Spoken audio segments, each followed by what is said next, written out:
So I would like to reassure that COVID vaccination is safe for majority of older people.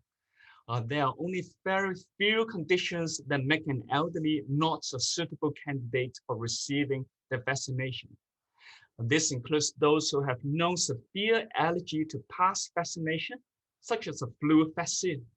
And this risk of severe allergy is indeed very low, about 1 in a million.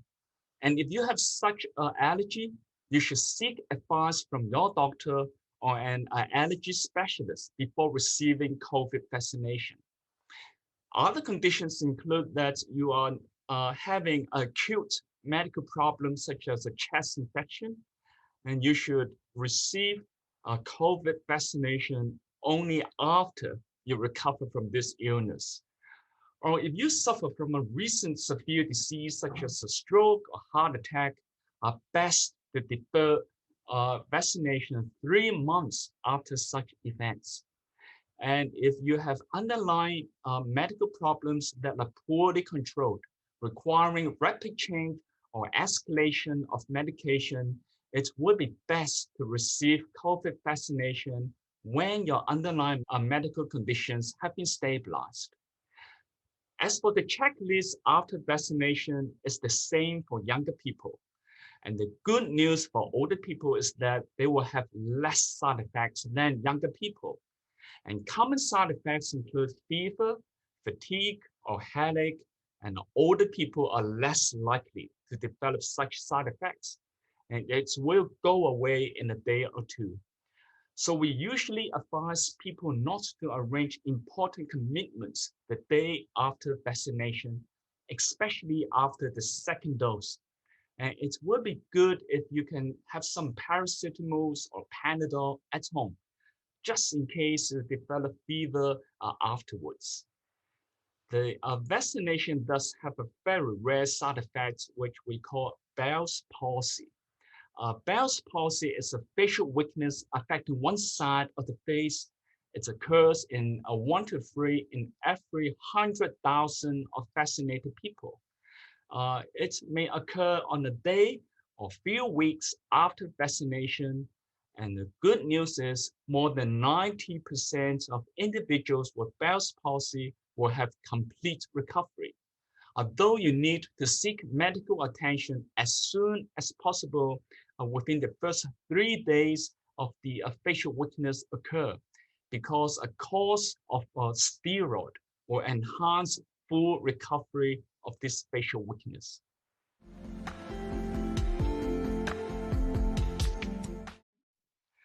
I must say it is very safe, and you have relatives who are elderly and still haven't received the vaccination.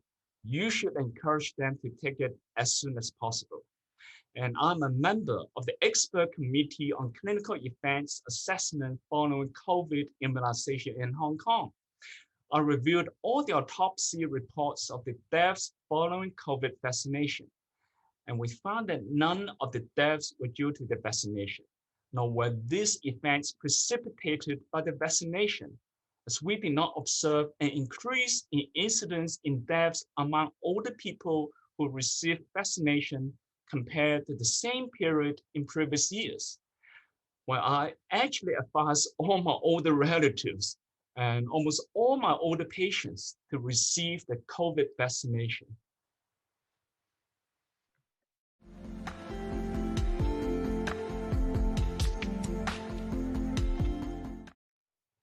Well, so far we did not receive any evidence that COVID vaccination will cause serious neurological disorders such as stroke or dementia among older people. But on the other hand, may I stress that COVID infection will cause serious neurological disorders such as stroke, and it may also worsen cognition if one contracts COVID. So if your mother has dementia, all the more she needs to get the vaccination. I think the serious misconception about COVID vaccination is that if one is old and has many comorbidities, then they are not fit for the vaccination. But this is not true, and just the opposite. Older people with comorbidity is a group that would benefit most from vaccine and actually having less side effects from it. And for dementia patients who cannot provide informed consent, well, it's usually the next of kin, such as the spouse or children or valid attorney who can provide the consent on behalf of the dementia patients.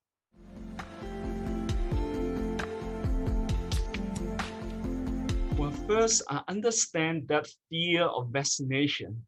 Yet, I would like to highlight that long-term care is the most dangerous place to stay at if you are not vaccinated, because the most serious COVID mortalities occurred among older people residing at long-term care. So unless there are valid medical reasons, such as past history of severe allergy to vaccination, then receiving vaccination is highly recommended for older persons if you want to protect them.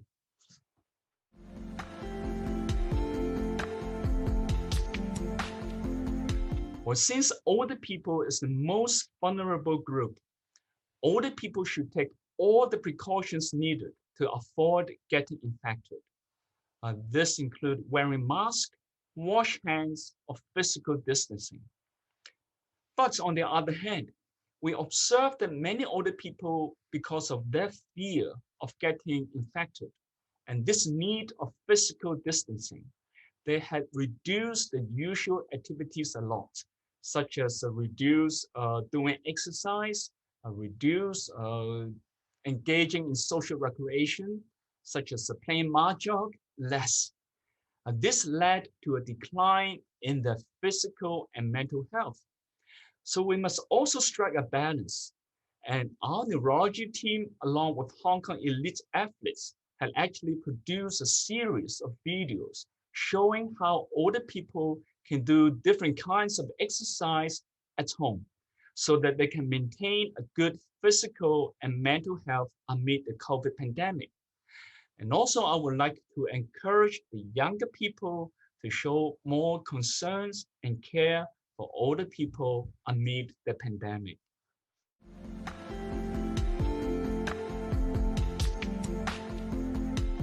Well, yes, you're right. Elderly with dementia is at much higher risk of getting COVID because, as you mentioned, they will not be able to comply with all the infection control measures. And moreover, physical distancing is very difficult for them as they depend on others to care for them. Hence, they are at risk of getting the infection from other people as well. So all the more, patients with dementia need to get the vaccination as soon as possible.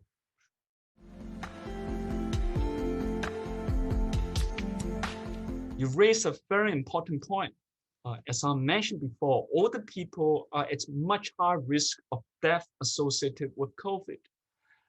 The reasons behind are likely multiple, such as older people may have a defective immune system and is less likely to mount an effective immune response to COVID infection. Other reasons may be that many older people may not present with typical COVID symptoms such as fever or cough. So older people may present with non-specific symptoms such as fatigue, or more sleepy or unsteady gait. And this may lead to a delay in the diagnosis and a subsequent treatment.